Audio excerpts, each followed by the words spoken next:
ठीक है, अगर आप इसके साथ ये कर रहे हैं तो ये आपकी मजबूरी है। हमारे पास एक शरीर है, हम इसे खुद से अलग नहीं कर सकते, ये मौजूद है।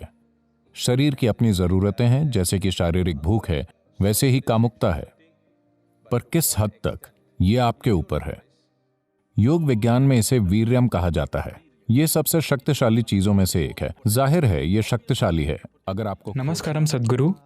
मैं जानना चाहता हूँ कि जब कोई छात्र कॉलेज में कदम रखता है तो अचानक उसे भारी मात्रा में अश्लील सामग्री मिलती है जो अब तक उससे बहुत दूर थी और उसे मज़ा आता है।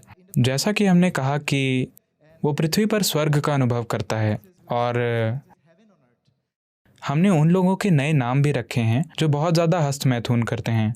हम कभी कभी ऐसा बहुत ज़्यादा करते हैं, तो हमें कैसे पता चलेगा कि ये कितना अच्छा या बुरा है? क्या आप हमें हस्तमैथुन की सच्चाई बता सकते हैं?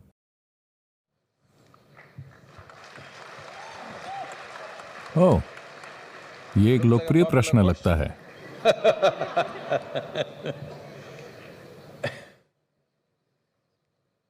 देखिए, हमारे पास एक शरीर है, हम इसे खुद से अलग नहीं कर सकते, ये मौजूद है। अच्छा ये होगा कि हम इसकी सच्चाई समझें। पर अभी दुनिया में समस्या ये है कि दुनिया के कुछ धार्मिक संस्थानों ने यह रवैया अपनाया है कि इंसान का शरीर ही गलत है। इस वजह से संस्कृतियों ने इसे छिपाना शुरू कर दिया। वैसे इस संस्कृति ने इसे कभी नहीं छिपाया, पर अंग्रेजों के आने के बाद हम अंग्रेजों से ज्यादा दकियानूसी हो गए। पर अगर आप उस समय से पहले के मंदिर देखें तो मंदिरों के बाहर की सभी कलाएं अश्लील हैं, अगर आप अश्लील कहना चाहें तो। पर हम उन्हें अश्लील नहीं कहते, हम सिर्फ इंसानी शरीर के विभिन्न आयामों की बात कर रहे हैं। क्योंकि हम इसे गलत नहीं मानते, हम बस इसे जीवन का बाहरी हिस्सा मानते हैं। अगर आप सिर्फ वहीं रहते हैं तो आप हमेशा भौतिक आयाम में रहेंगे, आप कुछ और नहीं तलाशेंगे। तो मंदिर में हमेशा ये बाहर होता है। आपका काम है इसे देखना और समझना कि ये जीवन की बाहरी चीज है और जीवन की गहराई में जाने की कोशिश करना, पर साथ ही इसे नकारना नहीं, न इसका महिमा मंडन करना, न ही इसे नकारना। यह सबसे महत्वपूर्ण बात है। पर आपके कॉलेज में इन चीजों को देखा जाता है, आपका इंटरनेट या जो भी, लोग मुझे बताते हैं, किसी ने मुझे बताया, मुझे नहीं पता कि यह प्रतिशत सही है या नहीं। जब मैंने पूछा कि सामग्री क्या है, मैं इंटरनेट और इसकी सामग्री को समझने की कोशिश कर रहा था। इंटरनेट पर वास्तविक सामग्री क्या है, उन्होंने मुझे बताया। आपको पता होना चाहिए, उन्होंने बताया कि इंटरनेट पर 70% सामग्री अश्लीलता है। क्या ऐसा है? आपको पता होगा।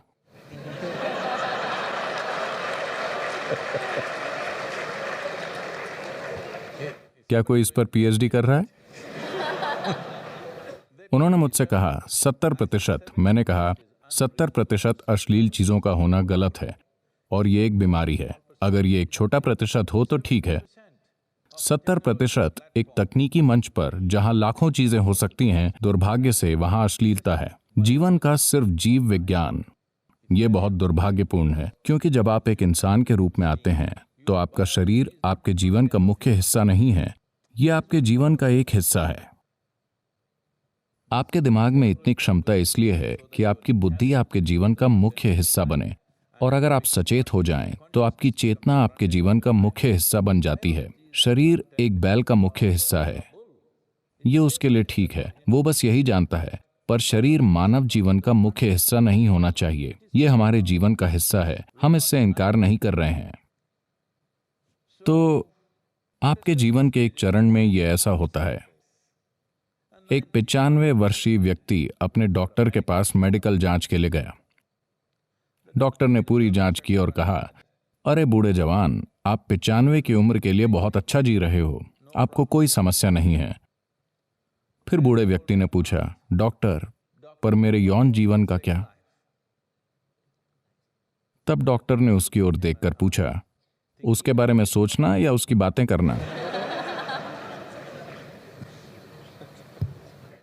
तो जीवन के कुछ चरणों में आप सिर्फ इसकी बातें करते हैं, या इसके बारे में सोचते हैं। कभी कभी आप इसमें लिप्त होते हैं। ये जीवन के गुजरते हुए चरण हैं। आपके लिए ये किस हद तक जरूरी हैं, इसे आप सबसे अच्छा तय कर सकते हैं। पर साथ ही आप अपने शरीर को समझने के लिए यहां नहीं आए हैं। कम से कम आपको जीव विज्ञान में एमएससी करनी चाहिए थी। आपको एक तकनीकी संस्थान में जीव विज्ञान की खोज करके समय बर्बाद नहीं करना चाहिए। क्या इसका मतलब यह है कि आप में जीव विज्ञान नहीं है, आपकी शारीरिक जरूरतें नहीं हैं? आप में हैं, ये ठीक है, पर इसे आपका बाहरी हिस्सा होना चाहिए, न कि आपके जीवन का मूल हिस्सा, क्योंकि इससे आप में एक कमी आ जाएगी। आप एक प्राणी थे जो पूरी तरह से शारीरिक था, फिर आपका विकास हुआ और अब आप में शरीर से परे अपनी खुद की बुद्धि है। देखिए, जानवरों की बुद्धि सिर्फ उनके शरीर के लिए काम करती है। भोजन कैसे पाया जाए, अपना साथी कैसे पाया जाए, यही उनका पूरा जीवन है। अगर मानव बुद्धि भी इसी तरह काम करे तो आप विकास की प्रक्रिया के खिलाफ जा रहे हैं। आप वापस जाने की कोशिश कर रहे हैं, विकास की प्रक्रिया को पीछे ले जा रहे हैं। यह जरूरी नहीं है।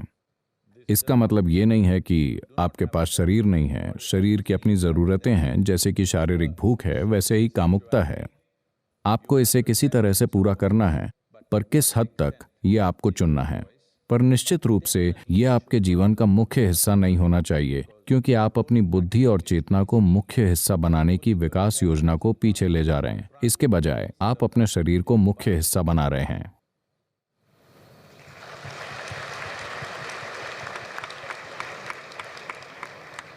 शारीरिक, मानसिक और आध्यात्मिक कल्याण के लिए मनुष्य का वीर कितना महत्वपूर्ण है? क्या वीर्य को बर्बाद करने से हमें आध्यात्मिक नुकसान हो सकता है? आप जानते हैं कि वीर्य आपके शरीर के अस्तित्व का आधार है, चाहे आप पुरुष हो या महिला, क्योंकि यह आपका 50% हिस्सा है। हाँ, हमारे पास त्वचा है, हमारे पास कोशिकाएं हैं, हमारे पास बाल हैं, हमारे शरीर के कई अन्य पहलू हैं, दिल, लिवर, किडनी, बहुत सी चीजें हैं। इन सभी कोशिकाओं में अपनी अलग अलग शक्ति है। But semen is of an extraordinary level of potency, it can create a whole new life. पर वीर्य में असाधारण शक्ति है, ये एक नया जीवन बना सकता है।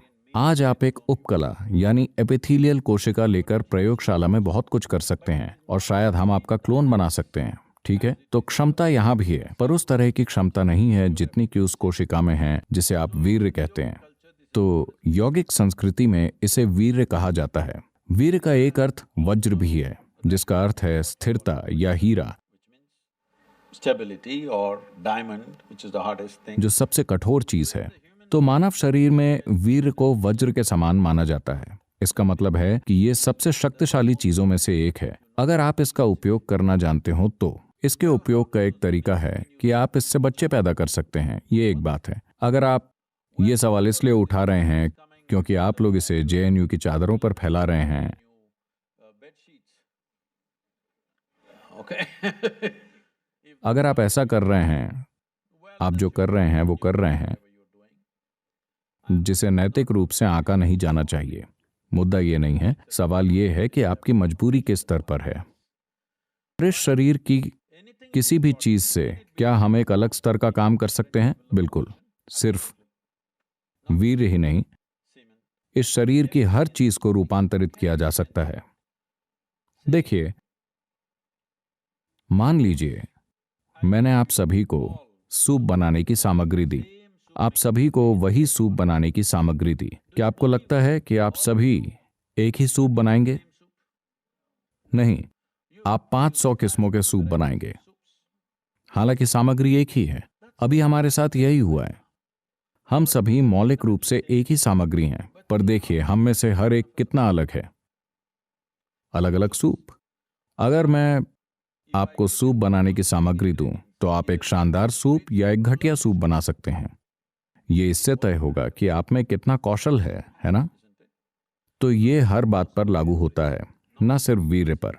आपके शरीर और आपके मन के हर आयाम को आप किसी जबरदस्त चीज में बदल सकते हैं, या इसे औसत दर्जे का या एक गंभीर समस्या बना सकते हैं।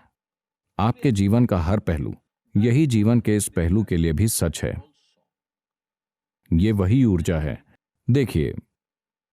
देखिए, लोग इसका शाब्दिक अनुवाद कर रहे हैं, पर अगर आप उपकलता यानी एपिथेलियल कोशिकाएं बनाना चाहते हैं तो शरीर इस पर जितनी ऊर्जा खर्च करता है उसके मुकाबले अगर आप एक वीर्य की कोशिका बनाना चाहते हैं तो शरीर जितनी ऊर्जा खर्च करता है वो बहुत अलग है। इसे वैज्ञानिक रूप से स्थापित किया जा सकता है। इसलिए जब आप इतनी ऊर्जा का निवेश कर रहे हैं तो जाहिर है कि अगर आपको खोजना आता हो तो इसमें क्षमता है।